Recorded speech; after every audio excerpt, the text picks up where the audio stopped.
앞서 일부에서 우리가 교육 체제의 일본으로부터의 영향 같은 것을 한번 살펴봤고요. 혹은 뭐 홍익대에 남아 있는 어떤 그 커리큘럼을 통해서 우리가 어떻게 그 당시를 다시 한번 뭐 살펴보는 그런 시간이었다고 하면은 이번에는 사회적인 어떤 분위기 이런 것들, 그리고 건축과 미술의 협업 실사례를 전영 교수님이 또 준비해 주신 자료를 통해서 한번 보는 그런 시간을 가지도록 하겠습니다. 교수님 한번 소개해 주시죠. 네, 그 60년대에 들어가면 그 건물 벽면을 타일로 덮는 게 유행까지는 아니지만 그래도 어떤 흐름으로 등장을 해요. 근데 이걸 주도했던 건축가가 이제 한국 건축계 두 양대 산맥으로 알려진 김수구 선생과 김중학 선생님이시고요. 아마 이거는 이제 50년대부터 건축을 예술의 지위로 한번 높여보자, 건축이 단지 재미나 기술자가 아니라 문화예술가가 돼보자라고 하는 그런 노력의 연장선에 있는 것 같아요. 그래서 지금 보여드리는 게 유명한 그 대사, 프랑스 대사관이죠. 이게 실제로 들어가기가 조금 어렵죠. 이 미국 공관이기 때문에. 근데 제가 그 운 좋게 지난 그 2018년 전시 때 이제 여기 들어가서 사진을 찍을 기회가 있어서 좀 많이 가지고 왔습니다. 그래서 그 건물은 뭐 잘 알려져 있죠. 뭐 지붕선이 뭐 한옥의 뭐를 형상화한다, 뭐 이런 식으로 논의가 되게 많이 됐는데. 벽화 얘기는 거의 얘기가 안 됐어요. 그래서 아마 이게 우리나라의 그 분과벽, 장벽을 심하게 하는 그런 예가 아닐까.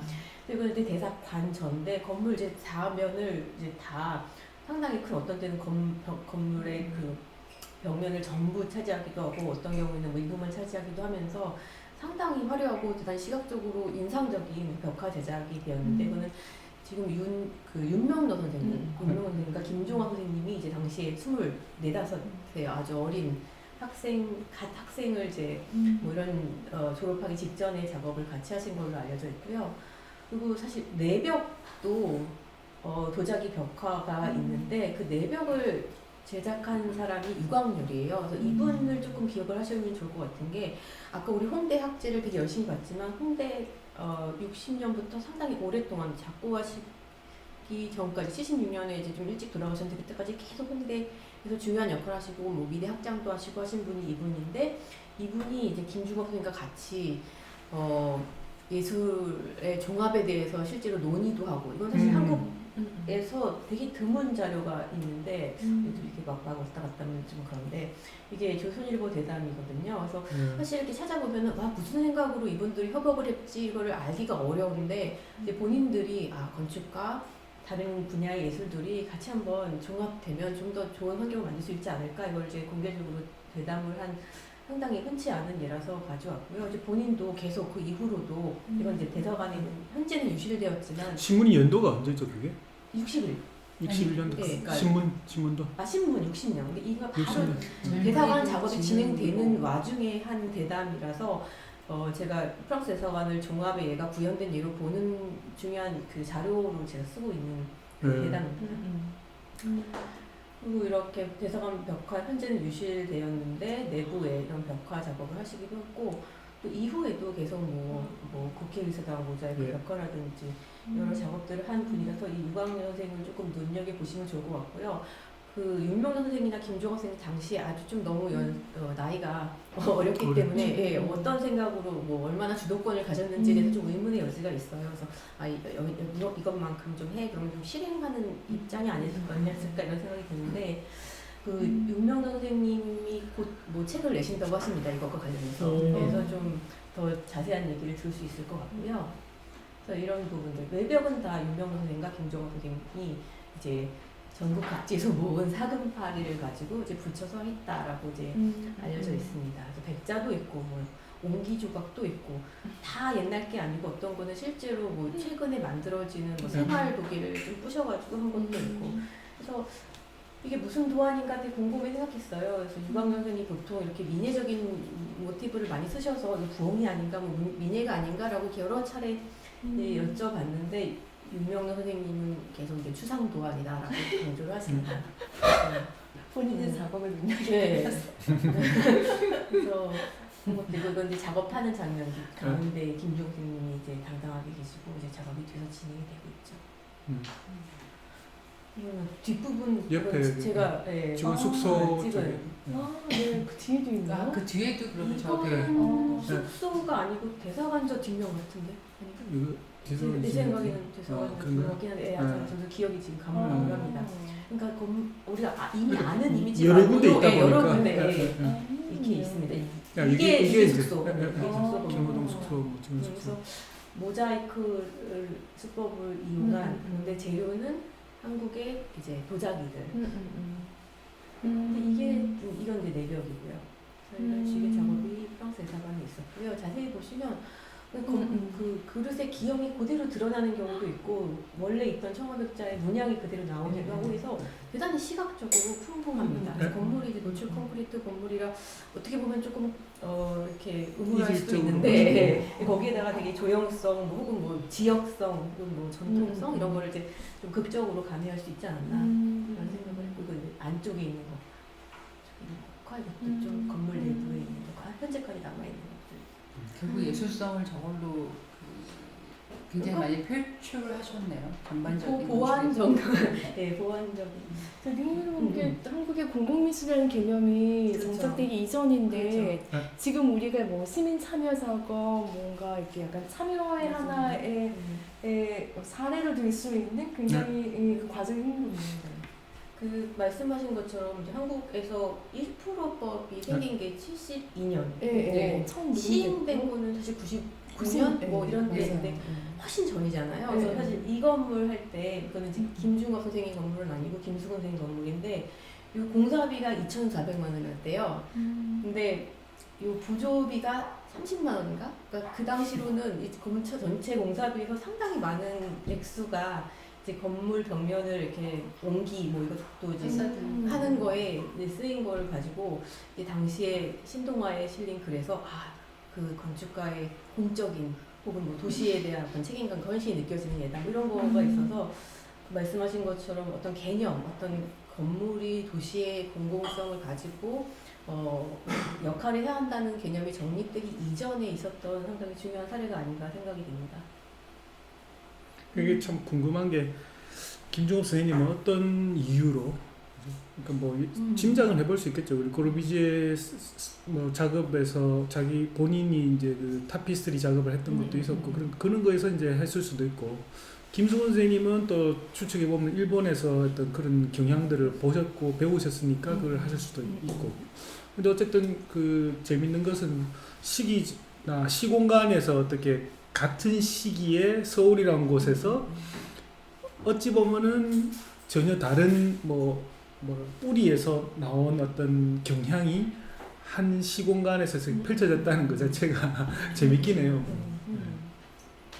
근데 등장인물들이 되게 제한적이에요. 그렇죠. 아까 말씀하신 한줌에서 정규 아, 선생도 이 홍대에서 강의를 오래 하시고 또 국립박물관에서 일을 하시면서 공예 현대 운동하시느라 외국 갔다 오시고 계속 등장하는 인물이 뭐 유광민 선생, 정규 선생, 김영수 선생, 미술관은 또 이렇게 김중옥 선생 해서 정말 한정된 이것도 마찬가지로 자 우리가 아는 건물은 저쪽 뒤에 있죠. 근데 이제 입구 쪽에 여기 이렇게 또 모자이크하고 도자기를 이렇게 정말 기형 그대로 하시기도 하고 김중옥 선생님 자료가 좀 역시 이런 식의 참 좋더라고요. 저희 가서 봤을 때 위에 옥상에 이렇게 올라가서 와 그걸로 이제 놀랍죠. 연희대를 대단히 많이 연상시키는 것 같습니다.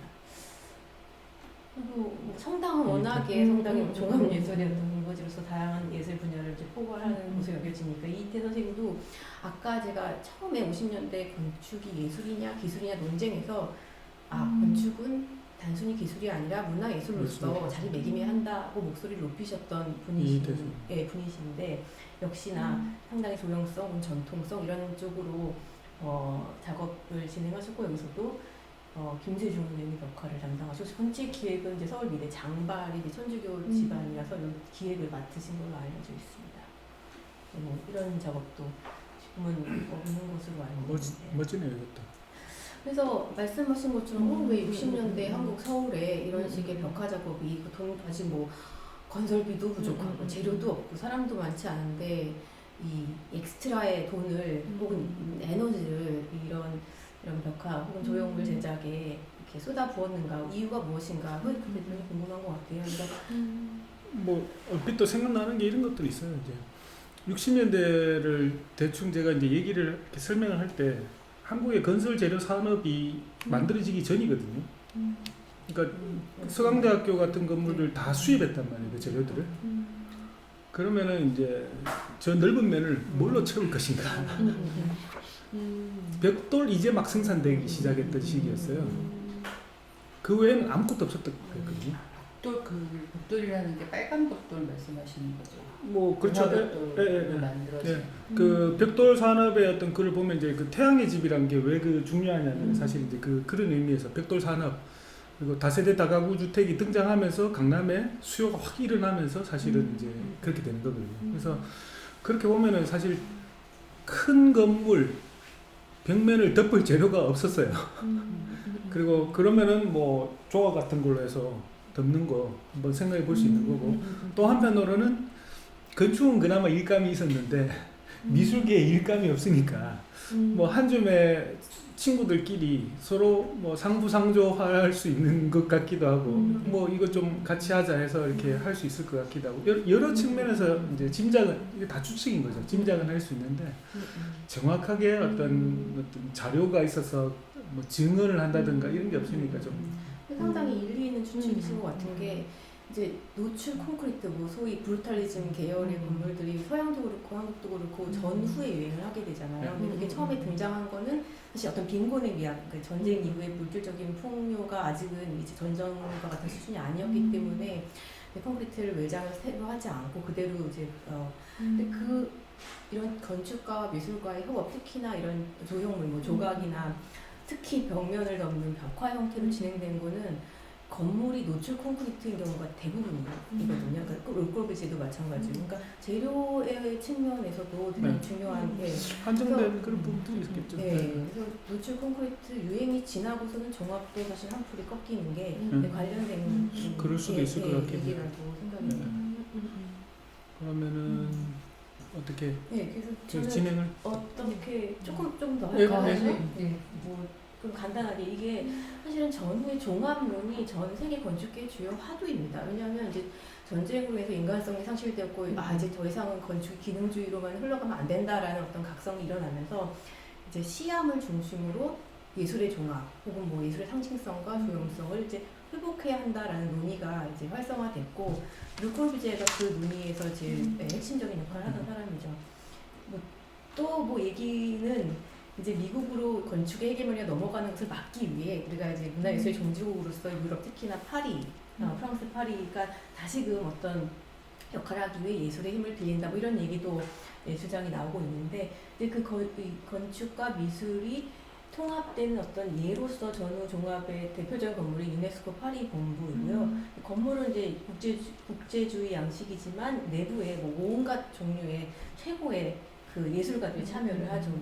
헨리 보어라든지 뭐 아르프라든지 이거는 일본의 일본계 미국인 2, 3등급지가 정원을 한다든지 그래서 건물 하나를 어떤 예술 작품으로 만들어서 이걸 통해서 인간성의 부양이라든지 전후에 피폐된 이런 걸 이제 회복하고 사람들의 도시의 중심을 만든다 뭐 이런 논의가 있었고 그게 전 세계적으로 퍼집니다. 특히나 유행했던 게 일본과 남미입니다. 중남미죠. 네, 그래서 멕시코 같은 경우에 이제 멕시코 벽화 전통이 원래 있었고 이 건물이 그냥 추상적인 서부에서 이 유입된 노출 콘크리트 건물로서는 더 이상 이제 지역색을 표현하는데 한계가 있기 때문에 이렇게 뭐 도상이라든지 재료의 측면에서 지역성을 강하게 반영하는 이런 벽화 작업들이 있었죠.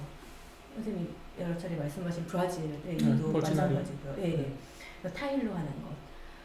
일본이 또 그 하나의 코어였는데 일본의 코어라는 건 되게 중요하죠. 김중업 선생님도 일본 교육을 받았고 김수건 선생님도 그렇고 다른 많은 그 한국의 그 문화예술인들이 일제시대 때 교육을 받았고 계속적으로 일본과 어떤 식으로든 관계를 맺고 있었기 때문에 그래서 이 당계겐조 일본 전후건축의 아버지라고 하는 사람이 동경대 교수예요. 동경대 교수이고 박춘명 선생과 강병기 선생님이 이 단계의 건축 사무소에 있었던 사람인데 단계의 위상이 일본에 되게 재미있는 게요. 동경대 건축가인데 꼭 기술만 하지 않고 본인이 전후 건축의 양식을 만드는 문제에 대단히 관심이 있어서 기술 관료적으로 이제 엔지니어를 이제 길러내는 것 하나가 있고 또 다른 이제 하나로 자신이 이제 종합예술가로서 도시의 조용한 걸 기여하려 하는 그 두 마리 토끼를 잡으려고 했던 게 단계 겐조고 이 사람이 이제 오카모토 타로라든지 당대 미술가들 간에 협업을 해서 당시 들어서기 시작한 일본의 관공서 건물, 다 노축 콘크리트 건물에 보통은 이제 내벽에다가 이제 벽화를 이제 하게 된 것이고 저는 김주홍 선생님이 이 단계나 뭐 일본에 있었던 50년대 혹은 60년대 초반까지의 종합의 예를 상당히 잘 알고 있지 않았을까라고 생각을 합니다. 이건 이제 가가와 현청사인데 이게 이렇게 내벽에 이노쿠마라는 사람의 그리고 뭐 이것뿐만 아니라 뭐 가구라든지 이런 거 종합 예술의 이상을 반영을 하려고 노력을 하고 있습니다. 소름 끼쳐요.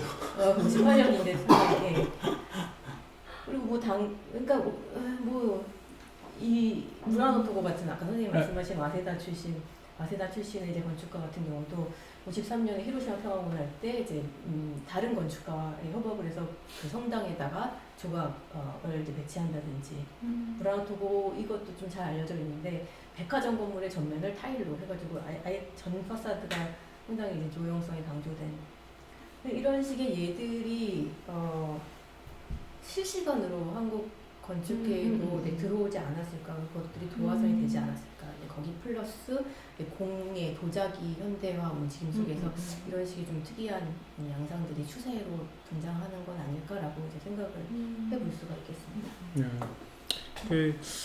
참 보면은 여러 가지 이제 잡다한 생각들이 막 들기도 하고 그동안에 이제 그 조사했던 것들 우리가 연구했던 것들과 관련돼서 몇 가지 이제 보면은 사실 중요하게는 뒷부분에 다시 한번 다루겠지만 어쨌든 르꼬르비지에의 종합예술에 대한 그 생각이 어떤 혹은 그 활동 혹은 어떤 의지 같은 것이 40년대부터 꾸준하게 계속 사실 그 전부터 있었겠죠. 그러면서 쭉 이어지고 김종업 선생님이 이제 수첩의 해석의 여지가 남아 있지만 르꼬르비지에의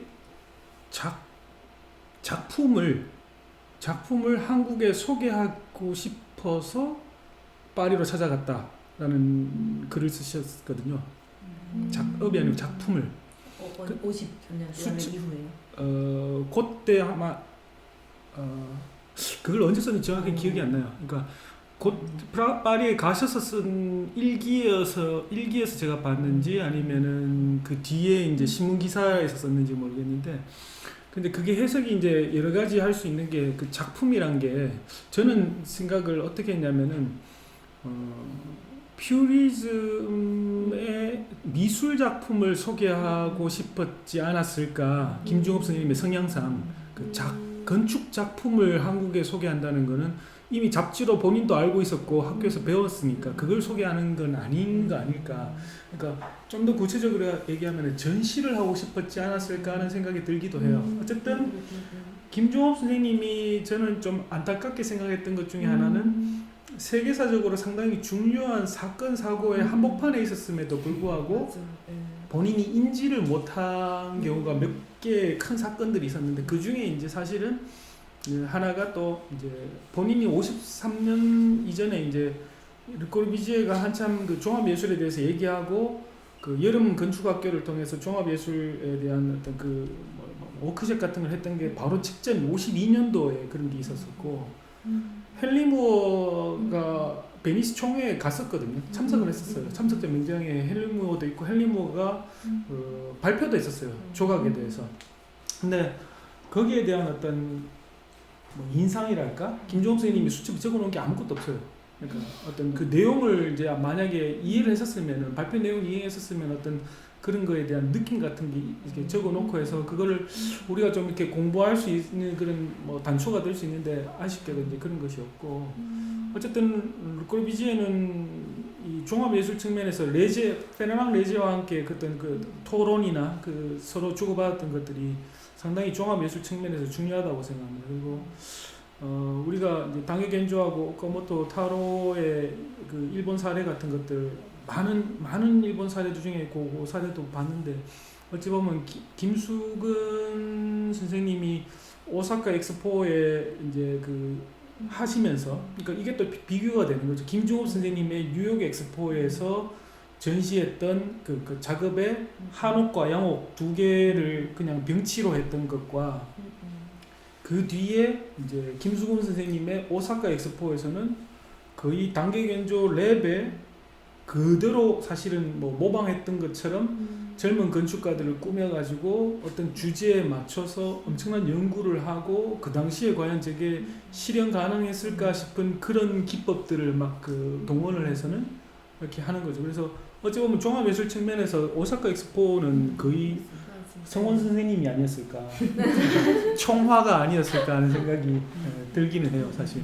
이런 거는 있는 것 같아요. 그 60년대까지는 이 꼬르비지의 종합이었다면 60년대 말부터는 그 건축가와 미술가들이 협업하는 양상을 우리가 오픈워크라든지 아니면 환경이라는 말로 이제 달리 부르거든요. 그러니까 엑스포는 그러니까 오사카 엑스포는 종합보다는 전후의 종합보다는 60년대 이후에 새로운 테크놀로지 뭐 사이버네틱이라든지 뭐 이런 걸 이용한 환경에 가까운 협업의 대표적인 사례가 아닌가. 이게 약간 그 개념도 엄청나게 어려운 개념이고 우리가 그 개념만 다뤄도 오늘 사실은 이 한 번 다 할 것 같은데 하여튼 그래서 주한 프랑스 대사관 작업에 대해서는 사실 우리도 조금 전에 얘기했지만 곧 이제 그 리노베이션 혹은 증축이 끝나면은 아마 현장이 대중에게 공개가 되지 않을까 싶어요. 그래서 기대하고 있고 당시 이제 60년 59년 이승만으로부터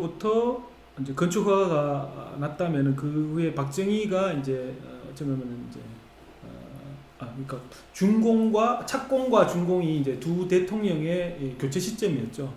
그래서 그때 이제 지금의 교통부 같은 그런 건설부가 61년에 만들어지고 박정희의 5.16 쿠데타, 경제개발 5개년 계획, 대한주택공사 지금의 LH 조선주택 영단을 이어받아서 이제 이름을 바꾼 거였죠. 문화재 보존이나 국립공원 지정 같은 것들에 대한 어떤 개념 62년도 김중업 선생님도 이제 참여하셨죠. 국립공원 지리산 1호 공원 설립에 건축사법 제정 63년 그리고 이제 동아방송 우리 이제 장위동과 관련되긴 한데요. 앵무새 사건이라고 그 당시 이제 방송 탄압 같은 것들이 있었습니다.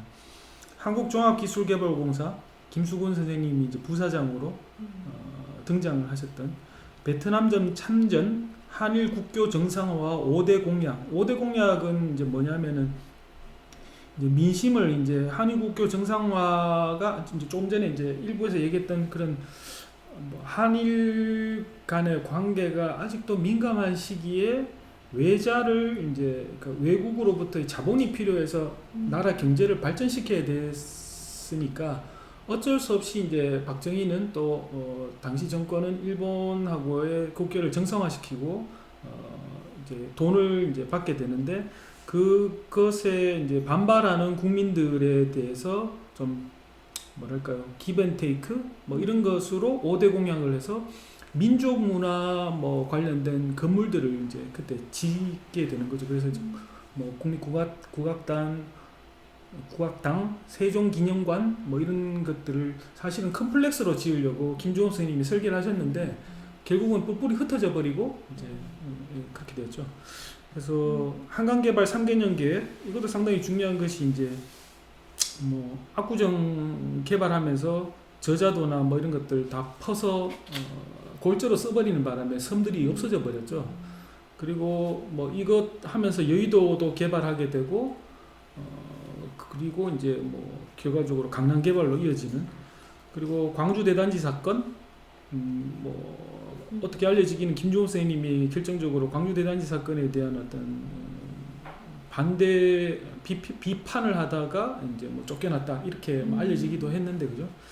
등등등등 이제 60년대에서 이제 그 한 10년 정도가 도시 이제 서울 도시 환경에 직접적으로 혹은 간접적으로 영향을 줄 수 있는 사건 사고들이 많았다는 것을 얘기하고 싶습니다. 그래서 서울이 진정한 도시의 모습을 갖추기 시작하는 것이 고 10년인데 이 얘기를 왜 하느냐 하면은 이제 그 우리가 처음에 두 갈래 하나는 이제 교육으로부터 받은 영향이 있지만 하나는 어떤 사회의 유무형적인 요소로부터 어떤 받은 영향이 있지 않을까. 그러면 그것이 이제 도시성, 그러니까 도시화가 되면서 가지게 되는 미학, 시각적이고 감각적인 어떤 그런 느낌들이 이 예술 혹은 건축에 영향을 미쳤지 않았을까 하는 뜻에서 한번 이제 살펴봤던 거였죠.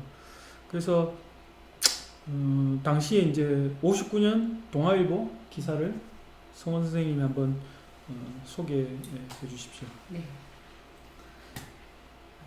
도시의 미화, 인간의 묘지여선 안 된다. 농촌 사회는 자연의 아름다운 환경 속에 평화로이 안기어 서서히 육성개화되어 왔음에 비하여 도시 사회는 각계각층의 인간과 인간과의 각종 각양의 접촉 속에 시달리어 급격한 변동을 겪어왔기 때문이다. 고층 건물이 질비하니 늘어서고 길이란 길엔 사람과 차들이 쉴 사이 없이 다름질치고 마스 커뮤니케이션 문화가 자아낸 소음과 원색과 혼탁의 거리, 밤이면 밤마다 불야성의 불꽃이 난무하는 도시, 부유와 빈곤과 저택과 슬함과 매춘과 불법이 잡거하는 도시사회는 농촌사회와는 같은 인간의 사회라고 하기에는 너무나도 차도가 심한 존재이기는 하다. 그러나 농촌사회 자체가 점차로 도시사회에 가까워져 가고 있다는 사실은 부정할 수 없다. 조금 전만 하더라도 한복만 입고 있던 애들이 양복으로 변하고 신문 라디오가 늘어가고 상점이 늘어서고 잡대상, 식육상, 사진관까지도 들어섰다. 인구도 불고 교통도 편리해져서 가까운 도시에 통근하는 사라리맨도 붙었다. 이와 같이 농촌의 도시화라는 현상은 인구의 도시 집중이라는 현상과 더불어 현대사회 자체가 도시화하고 있다는 것이어서 도시사회는 현대사회의 전형이라고도 할 수 있다. 또한 도시는 농촌에 비하여 변화가 많은 것이어서 항상 경제조직과 기술 단계의 진보와 더불어 발전해왔다. 증가하는 인구와 이에 대처하는 도시시설과의 앙바란스가 항상 생기어서 이를 충실히 하고 바란스를 잡아가는 것에 도시의 본질이 있어 도시계획의 필요성도 여기에 유래한다. 네, 뭐 당시에 이제 썼던 그 한글이나 영어나 한자의 발음 같은 것이 지금과 좀 달라서 읽어보면 또 재밌기도 하고 얼핏 또 이 단어를 쓰지 않는 단어를 쓰고 있어서 이해가 살짝 어려운 부분도 있고 뭐 어렵다기보다도 좀 그런 부분도 있고 막히는 부분도 있고 그렇죠. 어쨌든 전체 이야기는 이제 이해할 수 있습니다. 단지 이제 이게 정말 서울에서 목격했던 것을 쓰셨는지 그죠? 아니면은 프랑스에서 혹은 일본에서 봤던 것을 이걸 여기다가 이렇게 모르는 거죠, 사실은. 이제 그렇지만 어쨌든 그 당시에 59년도의 도시화에 대한 어떤 인상은 이제 우리가 알 수 있는 것 같아요. 그래서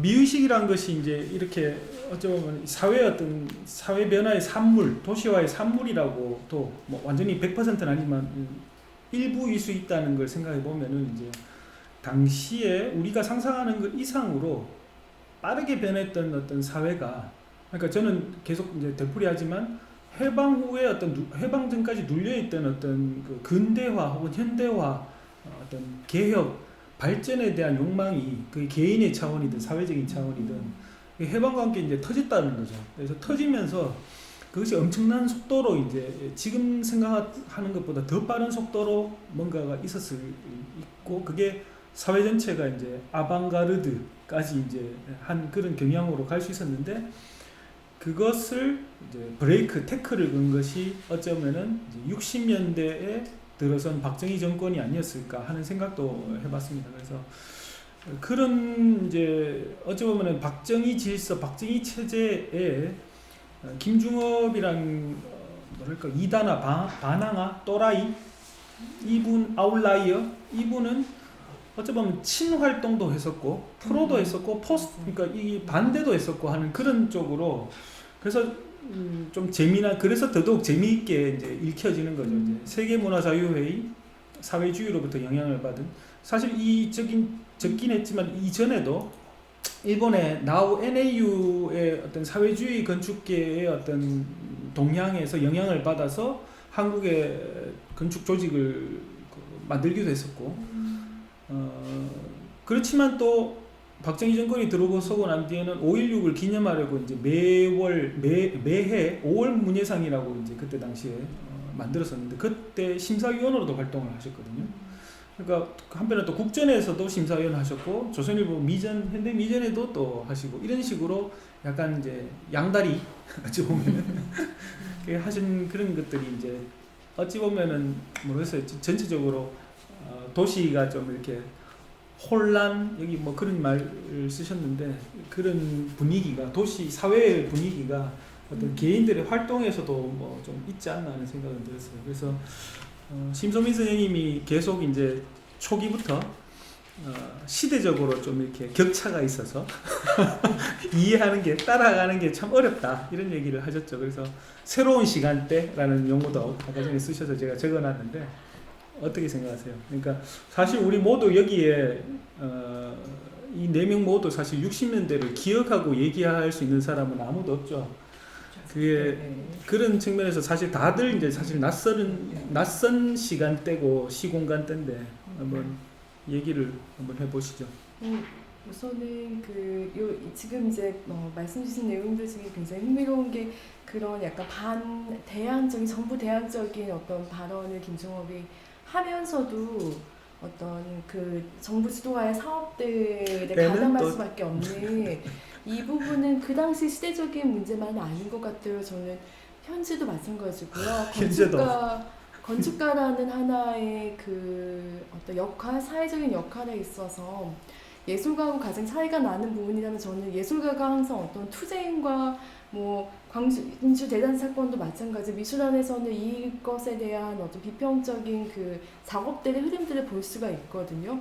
그리고 지금 뭐 청계천이나 을지로 개발 문제도 그렇고 이렇게 네. 이제 대규모의 어떤 정보 수료의 계획들이 들어왔을 때 사실 한 예술가의 경우에는 하고 있는 어떤 작업이 현실 세계에서 지어지거나 현실의 어떤 그 경제적인 관계를 바탕으로 해서 생산되는 것들이 아니잖아요. 오히려 현실에서 유통되지 않는 것들이 예술이라는 언어로 우리가 유통을 하고 있죠. 그렇기 때문에 가치가 있는 거고요. 근데 건축은 현실 세계와 너무 밀접하게 현실 세계의 구조에 있다 보니 굉장히 지금도 현재 건축가들은 어떠한 것들에 반대하지만 사실 그것을 공론화하기 되게 어려운 입장이 항상 있고요. 그러다 보니 어떤 이중적인 그 생각을 가지고 있을 수밖에 없는데 이런 것들이 계속 반복되는 것들. 그래서 어찌 보면은 60년대, 70년대라는 게 시대적으로는 저에게는 좀 낯설긴 하지만 기시감?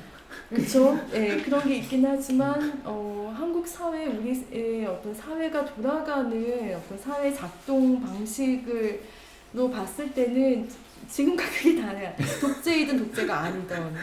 예, 뭔가 문화적으로 아주 풍요롭든 혹은 문화적으로 매우 이렇게 척박한 그런 상황에 있던 저는 그냥 그 안에서 풀리지 않는 어떤 논쟁들이나 어떤 모순들은 계속 반복이 되고 있는 것 같고 그래서 60, 70년대가 가지고 있는 어떤 그때 당시의 어떤 헤게모니들을 조금 더 우리가 그럼 우리는 이제 후대 세대니까요. 네.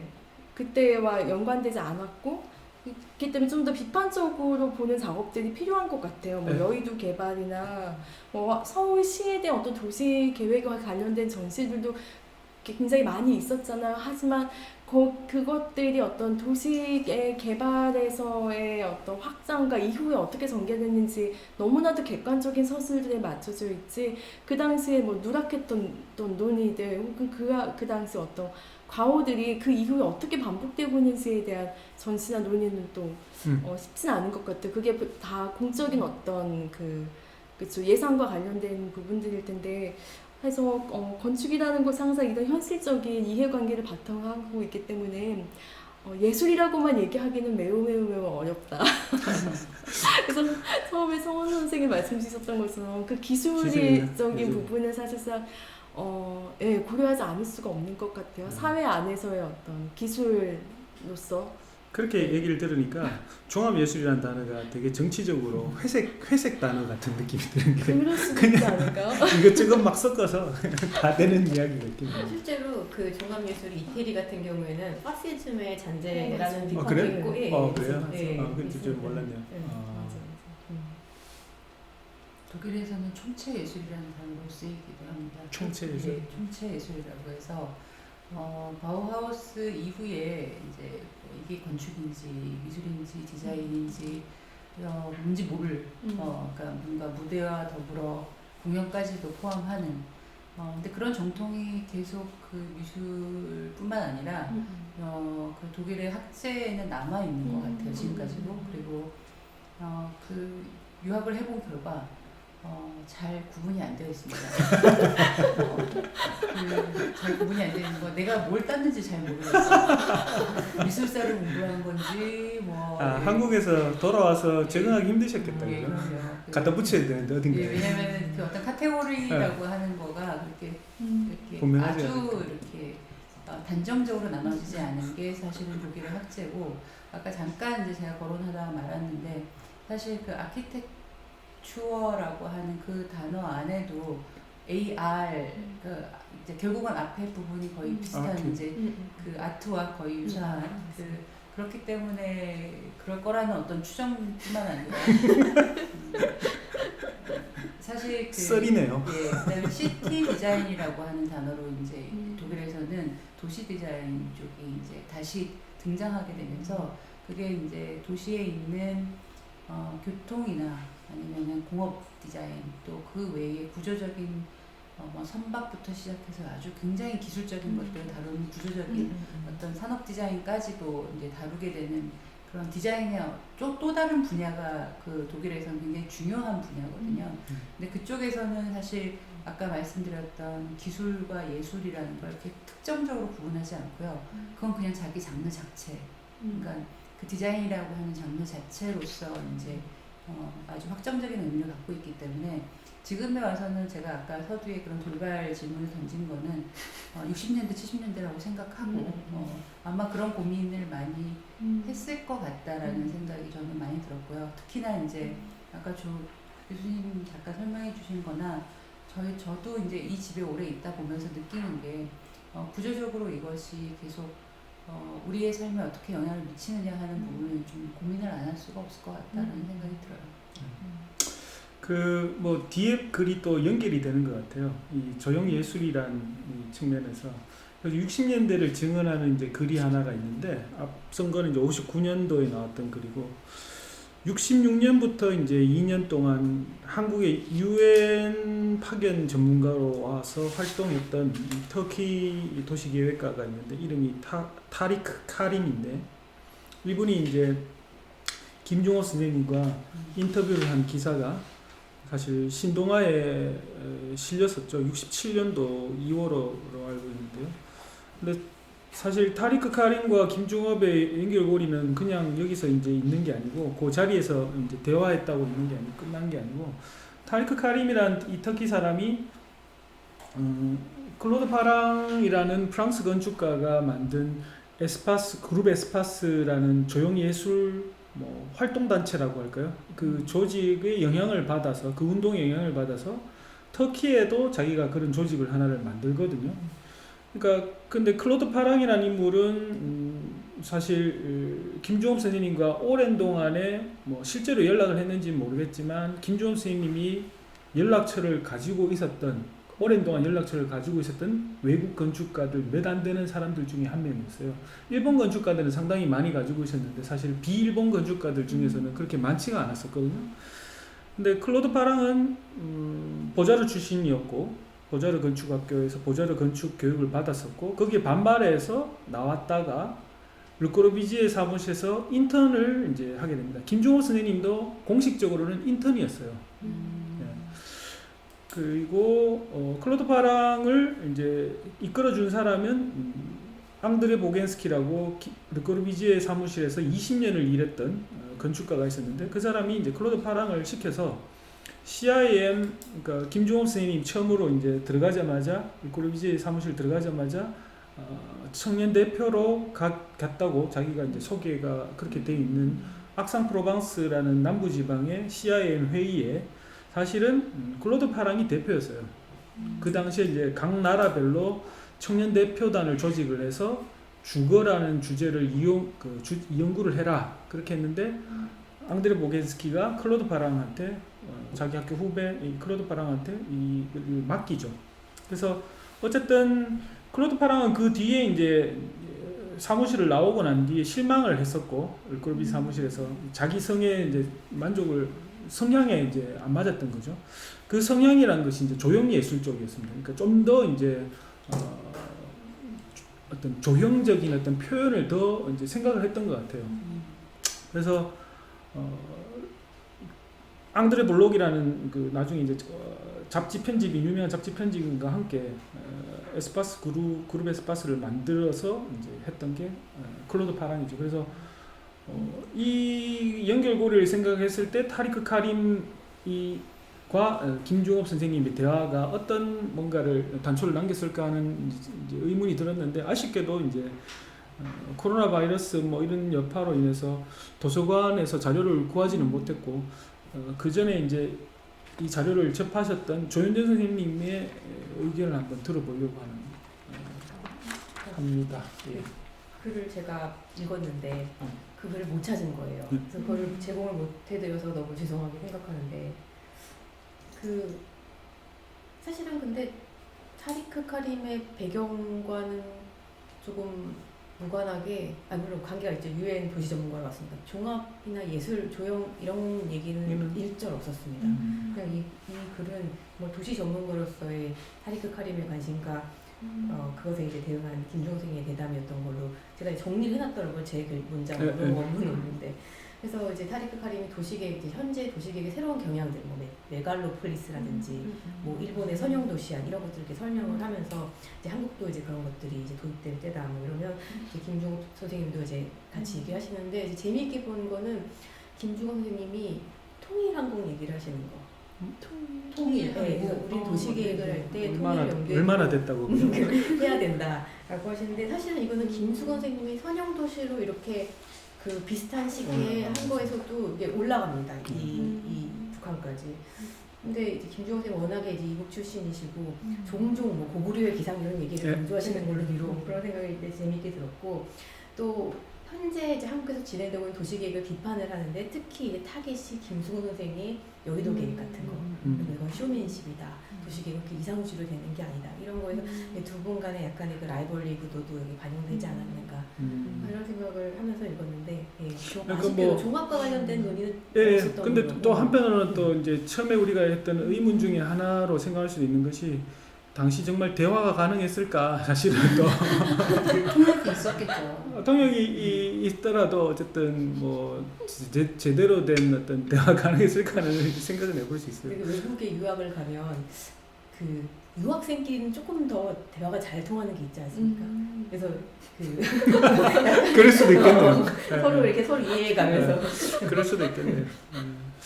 어쨌든 좀 아쉽지만 어쨌든 그걸 한번 확인할 수 있는 기회라고 생각을 하고 그렇게 하여튼 그 시대가 사실 유럽의 움직임과 일본의 움직임 또한 한국의 움직임이 이게 서로가 상황이 많이 달랐다고 생각하는 것이 유럽은 르꼬르비지 얘기를 하면서 이제 소개를 해주셨는데 종합예술의 어떤 사상에 대해서 그죠? 그게 왜 그 당시에 중요하게 됐는지 조윤정 교수님께서 얘기를 해주셨는데 어쨌든 파괴된 어떤 도시사회에서 인간성을 다시 회복을 하자.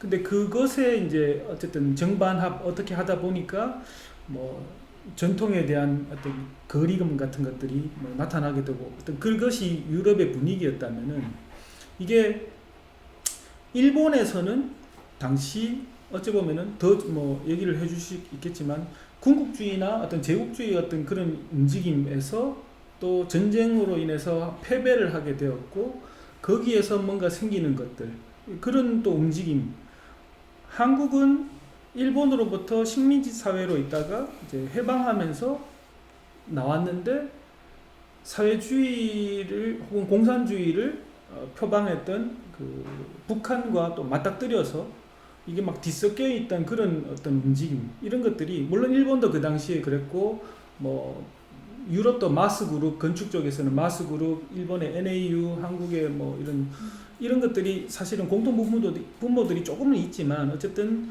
여러 상황이 달랐다는 것은 사실은 사실이겠죠. 조금 관련돼서 한번 글을 소개하겠습니다. 성원 선생님. 한편 단계는 모더니즘과 리얼리즘을 대치시키며 후자는 풍토적이고 전통적인 점에 기반하여 건축회화 조각의 양식 통합을 도모한다고 지적했다. 이러한 대비는 제2차 세계대전 이후 자유주의 경제와 사회주의 경제 사이의 대립에서 기인하는데 신제작파 내부의 혼란뿐만 아니라 1940년대 말 단계 겐조의 사고 회로에도 강하게 그림자를 들이우고 있었다. 토요카와 사이카쿠 최재혁 1950년대 일본 건축과 모던 아트의 협동.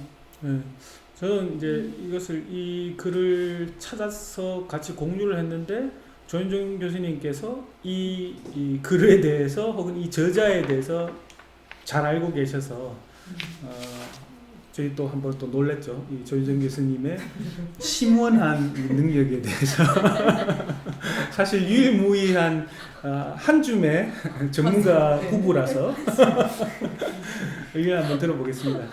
보충 설명을 좀 해주셨으면 좋겠어요. 네, 이 도요카와 선생님은 지바대에서 건축 가르치는 건축사 전공하시는 분인데 단계 겐조 전문가예요. 그래서 아까 말씀드린 것처럼 단계 겐조가 가지고 있는 일본 건축계에서의 위상, 그러니까 어떤 기술관료로서 도쿄대에서의 역할을 하는 것과 동시에 전후 일본의 양식을 만들고자 하고 정체성을 고민했고 특히나 전통 논쟁의 기수 중에 한 명입니다. 그러니까 일본에서 50년대 전통 논쟁이 이제 한참 진행이 되는데 일본 전통 논쟁은 한국이랑은 조금 맥락이 다른 게 일본에서 전통이 군국주의 시대에 대단히 애국주의라든지 뭐 천황제라든지 이거에 복무하는 방향으로 진행이 됐거든요. 그러니까 전후에 와서는 전통이 좀 다 수상한 것으로밖에 이루어질 수밖에 없는 상황에서 다시 이 전통을 어떻게 복권시키느냐가 이제 전통 논쟁의 핵심이거든요. 근데 이제 전쟁 직후는 미군정 시대니까 일본도 일본 전통을 이제 쓰기가 좀 까다로운 거죠. 그래서 이제 국제주의 양식이나 모더니즘이 들어왔는데 52년에 이제 미군정 끝나고 이렇게 상황이 조금씩 바뀌면서 조금씩 그 지역세 전통이 목소리를 내는 그 상황에서 단계 겐조가 상당히 중요한 역할을 하고 있었다라고 생각이 들고요.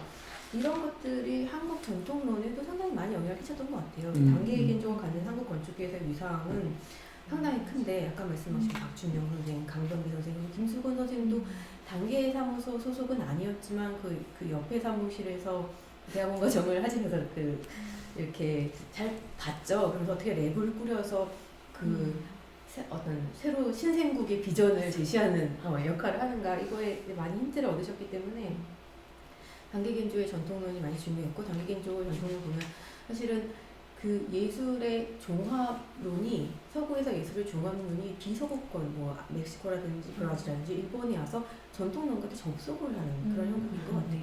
그래서 예술을 통해서 좀 더 지역색과 이런 것들을 이제 좀 극적으로 표현할 수 있게 되는 그런 계기가 되죠. 그래서 생각해 보면은 비단 이제 일본에서 배웠던 건축가들이 일본의 전통론으로부터 영향을 받은 게 아니고 어쩌면 김종업 선생님도 불어나 영어로 예를 들어서 유럽에 계실 때 그들 건축가 사상가 뭐 지식인들과 전통론을 이야기할 정도의 그건 아니었으니까 분명 추측하건대 한국에 돌아오셨거나 유럽에 계실 때 일본어를 통한 어떤 대화나 혹은 자료를 통해서 전통론에 대한 생각을 만약에 하셨다면 그렇게 하셨지 않았을까? 세웠다면은 그죠? 본인의 론을 세웠다면은 그렇게 보면은 거의 뭐 대다수의 어떤 혹은 대부분의 그 뭐라고 담론이라 그래야 되나? 이 관련된 담론들은 거의 일본 채널을 통해서 뭐 들어오고 만들어지지 않았을까 하는 생각이 드네요, 사실. 한번 또 계속 읽어봐 주실까요, 송 선생님? 해방을 전후로 한동안 김환기는 조선조 백자와 목가구에 심취되어 수치벽에 빠졌던 것으로 알려져 있다. 도상본과 김용준과의 관계도 골동을 통한 의기소통에서 이루어진 것으로 전해지고 있다. 김환기의 소재가 현실적 모티브에서 점차 도자기, 목기와 같은 골동품과 학, 달, 소나무, 매화, 산과 같은 한국 고유한 정서의 표상으로 기울어져 간 것도 이에 말미암는다. 해방 공간에서의 민족미술 건설이란 시대적 요청을 그는 우리 고유한 정서의 조용화를 통해 구현하려고 하였던 것은 아닐까. 그것이 심화되면서 자신 독자의 양식으로 굳어져 간 것이라고 볼 수는 없을까. 오광수, 신사실파 연구. 이것도 참 많은 생각이 드네요. 그 계속 뒤에 끝까지 읽어. 조금 더 읽어야 그러시죠. 될 것 같아요. 근대 건축이란 전통과의 결별이자 반역이며 양식 건축의 장식성을 깎아내는 데서 출발했다고 할 수 있다. 건축가 김중업의 건축 역시 이러한 근대 건축의 주된 흐름과 나란히 흘렀고 그것이 곧 그의 건축 이념의 특성을 이뤘다. 그런데 김중업의 건축 이념과 그 작품에서는 근대 건축의 무장식성에 대한 반성 역시 종종 엿볼 수 있었다. 김중업의 체질에서 자연스럽게 배어나오는 민족성과 전통이 조형의 부분에 스며 있는 것이다. 예를 들면 만자, 문의와 부정형 그리고 곡선이 그것이다. 이경선 1971년 10월 전시 카탈로그. 네, 이게 사실 뭐 김환기 선생님과 김중업 선생님의 대화라기보다 김중업 선생님이 김환기 선생님에게 쓴 공개 편지 그걸 이제 그게 한 3장 정도 되는 걸로 기억하는데 거기에 이제 내용을 보면은 김종업 선생님이 결론적으로 김환기 선생님을 계속 파리로 와라. 큰 물에서 놀아야 된다. 여기 지금 벌어지고 있는 걸 갖다가 직접 봐야 된다. 일본의 여러 명의 미술가들이 전시를 했는데 거기에 국가대표임에도 불구하고 자기가 봤을 때는 너무 수준이 낮다. 혹은 국제적으로 통용될 수 있는 힘이 없었다. 그에 비하면 김환기 선생님의 작업은 뭐 100배라고 적었던가 뭐 1000배라고 적었던가 뭐 낫다. 뭐 이런 식으로 그런 글이 있어요. 그러니까 중요한 거는 김환기 선생님을 국제 무대로 끌어올려고 많은 얘기를 하신 거라고 볼 수 있고 나머지는 이제 신변 잡기에 대한 얘기들인데 우리가 이제 한번 그런 얘기를 했었죠. 제가 그냥 그런 조형 미술 혹은 종합 예술의 어떤 그 현상이 대표적인 사례들이 중남미에 있었고 그 중에 이제 깐디주 포티나리에 대한 얘기를 하면서 혹시나 상파울루 비엔날레에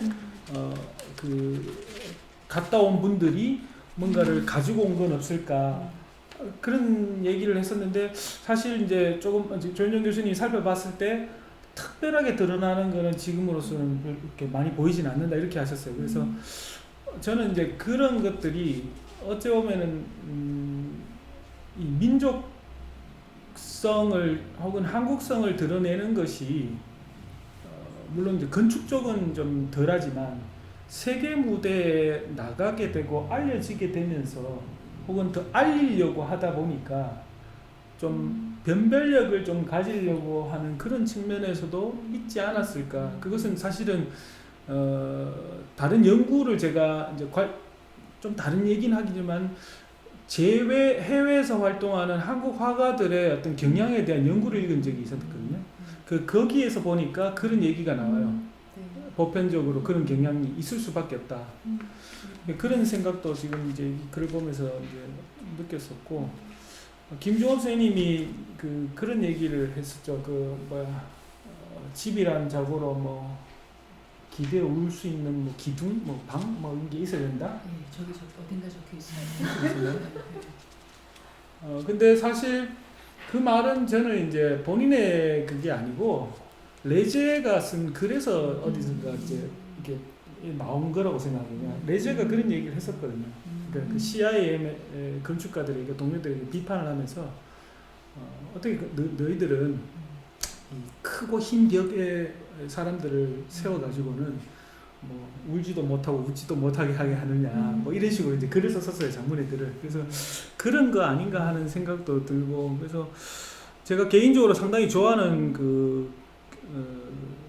건축 비평 글입니다. 이경성 선생님이 이 딱 이 글뿐만 아니라 이경성 선생님이 초대 인천 시립미술관인가요? 그 박물관이 그 박물관이죠.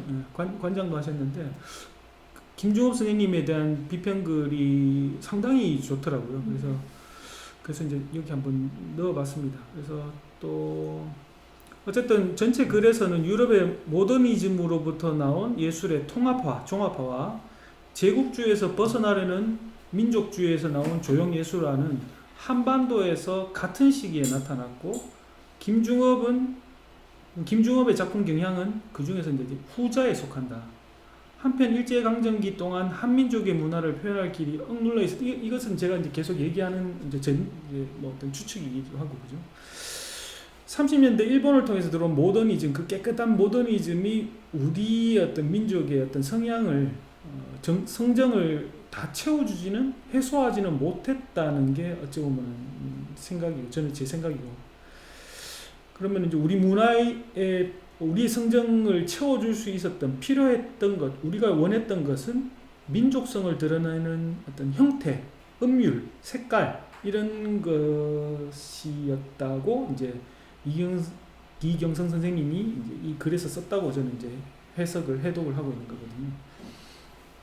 심소민 선생님께 이제 한번 의견을 여쭈고 싶은 게 이런 거죠. 결국은 두 분야를 다 이제 공부를 하셨고, 물론 뭐 그게 계속 이걸 연구를 지금까지 하고 계신 건 아니지만 어쨌든 두 분야를 아우르는 활동을 하고 계신 입장에서 지금 이 협업 자체에 대해서 그 당시에 지금 우리가 지금까지 봤던 협업에 대해서 어떻게 좀 일반적으로 얘기한다기보다도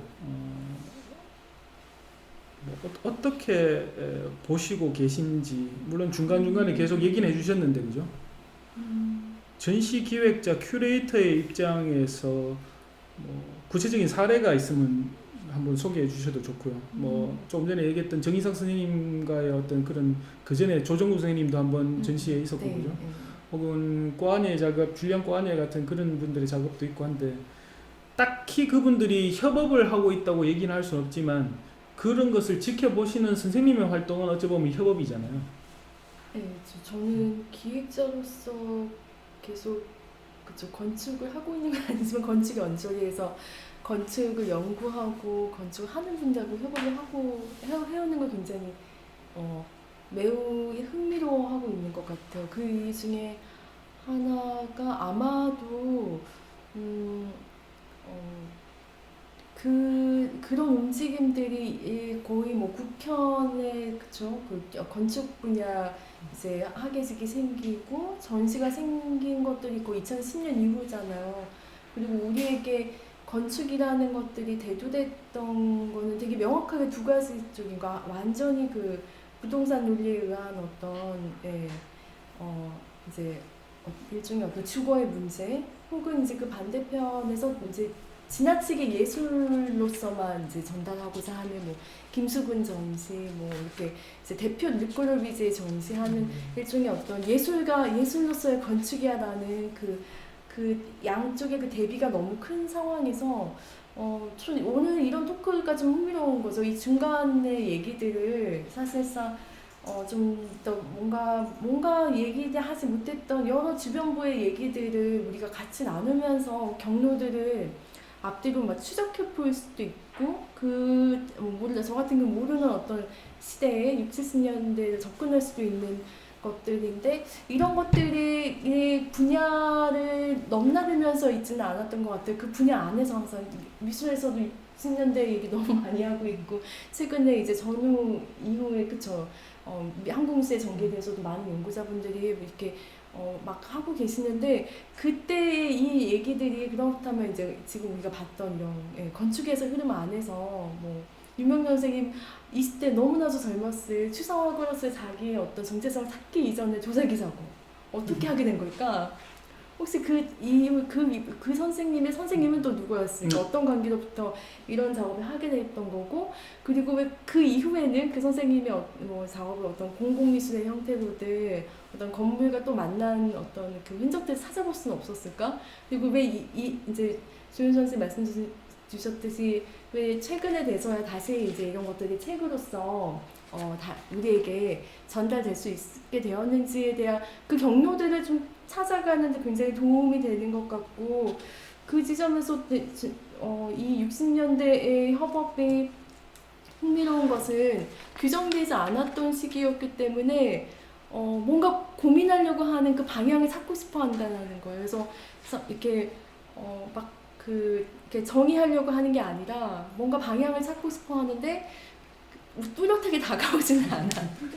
아까 그 건물에 있는 벽화 작업 조윤 선생님이 일본의 예를 보여주셨잖아요. 보면서 제가 우리하고 차이가 나는데 그 이유가 뭘까를 잠깐 생각해봤어요. 우선 첫 번째 저자성이 굉장히 돋보이더라고요. 그 사인이 있었잖아요. 그 작가의 타로라고 써 있었나요?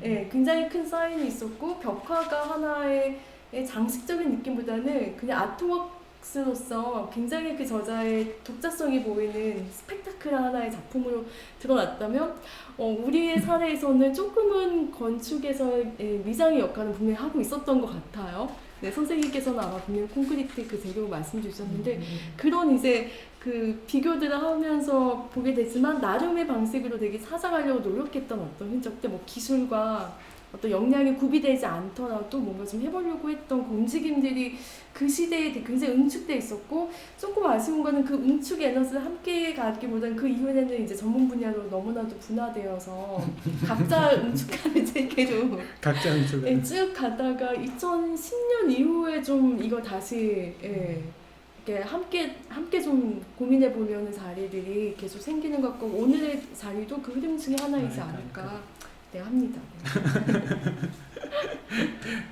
예, 재밌는 얘기네요. 중간에 어찌 보면 결론을 한번 말씀을 해보려고 해서 말씀하시는데 어려웠을 것 같긴 한데 그래도 되게 재밌는 얘기를 해주신 것 같아요. 그래서 이번 2부의 마무리를 이제 한번 해볼까 하는데, 그 마무리는 김종업 선생님의 수첩을 제가 한번 소개를 할까요? 이거는 뭐 따로 읽을 만큼의 내용이 있는 건 아닌데 지금 여기 자료를 꺼야지 나오나요?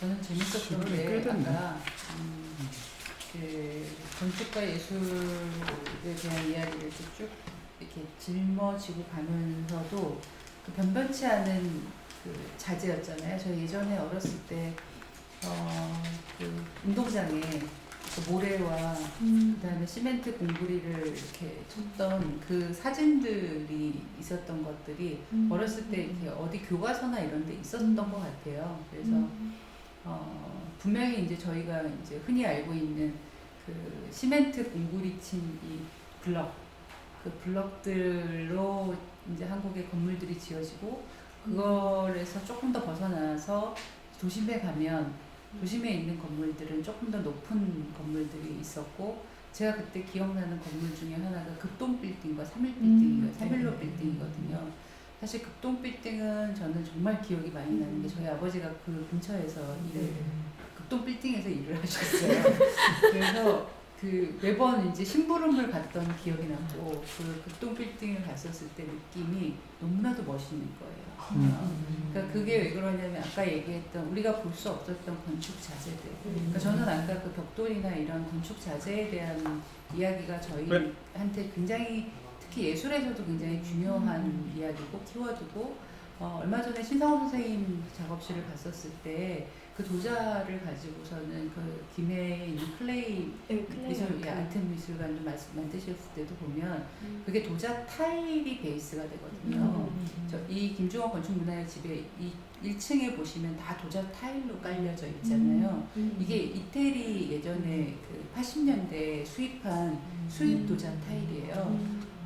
지금도 계속 같은 공법으로 한국에서 구워지고 그다음에 그 경고함이나 이런 것이 다른 자재들에 비해서 전혀 뒤떨어짐이 없는데도 불구하고 저희 한국에 있는 거의 그 합성 자재들이 굉장히 많죠. 바닥부터 시작해서 이제 벽면까지 이게 꼭 굳이 경고성 때문이 아니라 공정성 때문 아닐까? 공정. 그러니까 사람이 많이 없이, 그러니까 많은 시간을 투여하지 않고 빨리 건물을 지을 수 있는 방법 때문이 아닐까라는 이런 고민을 하게 된 거예요. 사실 이게 중간 약간 좀 과거이지만 현재랑 좀 연이어서 가면 이 장이동이 바로 60년대 자재부터 2000년대, 2020년 자재까지 다 있는 동네가 이 동네거든요. 그래서 저는 예전에 작년에 이제 유은서 건축가님과 함께 이 건축 투어를 한번 한 적이 있는데 그때 굉장히 흥미로웠던 부분이 바로 야 이게 옛날에 시멘트였고 옛날에 벽돌이었지라는 그 이야기들 철제도 마찬가지고 이 건물에도 80년대 샤시가 있거든요. 근데 지금의 샤시 모양은 저 두께도 다르고 재질도 틀리고 다 다르다는 거죠.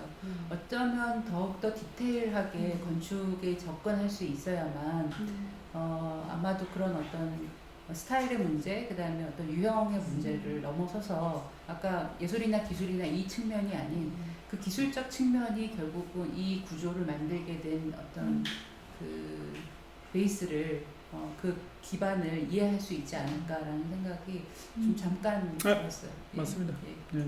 그래서 그 뭐 사례가 나상신 선생님의 인천의 제1은행 건물 같은 경우에 PC 콘크리트를 그 당시에 이제 건축 재료가 아닌데 그걸 써가지고는 이제 긁어냈어요, 표면을. 근데 그게 사실은 이제 폴 루돌프라는 그 당시에 스타 건축가의 기법을 그대로 이제 흉내낸 거였거든요. 그래서 그런 것들이 이제 관련된 또 다른 사례가 사실은 다남 빌딩이 저는 3일 빌딩보다 더 중요하다고 생각하는 것이 여러 측면이 있는데 첫 번째는 지금 이제 소개할 이 이제 김종훈 선생님이 구조와 어떤 구조의 표현, 미술 혹은 예술적인 표현으로서 구조에 대해서 쓴 글이 수첩에 2군데가 있었는데 조현정 교수님께서 오늘 얘기해 주시는 게 이 첫 번째 이미지의 이 글은 당시에 있었던 국제회의, 일본에서 있었던 회의에서 있었던 내용을 어디선가 아마 김중업 선생님이 보시고 아마 노트를 한 것이 그런 것 같다고 얘기를 하셨어요. 그래서 사실 이제 이 첫 번째 글에서는 어떤 사례도 나오고 쿠니오 말카와 쿠니오라는 일본의 대표적인 건축가 르꼬르 미제 작업실에서 일을 했던 그 선배 건축가의 일본 상호은행 건물을 사례로 들면서 여기 이제 구조적으로 보면 이제 수련된 시각, 시각의 훈련 이런 표현도 있고요. 그 다음 이제 이미지에서 좀 더 노골적인 직접적인 표현이 있죠. 여기 이제 구조와 조형 공간의 완전한 분리 그리고 노출된 구조체. 어쩌면 이제 이것이 이 글들은 다 이제 파리에 계실 때 이제 쓴 글들인데 이 글 이후로 이제 최초로 설계에 접목된 어떤 사례라고 하면은 그것이 이제 다남 빌딩이고. 다남 빌딩이 그런 측면에서 첫 번째로는 의미가 있고 설계는 제일 먼저 했는데 그게 이제 3일 빌딩이 먼저 준공이 되면서 3일 빌딩이 최초의 고층 건물로 이제 알려지게 된 거죠. 그 당시 일본에서 이제 지진 때문에 묶어놨던 건축법을 풀어서 처음으로 이제 지어진 고층 건물이 가스미가세키 건물인데 가스미가세키 건물을 견학을 가게 되거든요. 김종훈 선생님이. 그러면서 그때 이제 도움을 줬던 이제 사무실 그 전에 다녔던 마츠다 히라타 사무실에서 그 선배가 사카모토 선배가 이제 같이 이제 연락을 해서 김중업 선생님이 일본을 가서 설비 업체들, 엘리베이터 업체, 구조 업체, 이런 업체들을 다 견학도 가고. 몇 년인지 혹시 기억나세요? 한일회담 전인가요?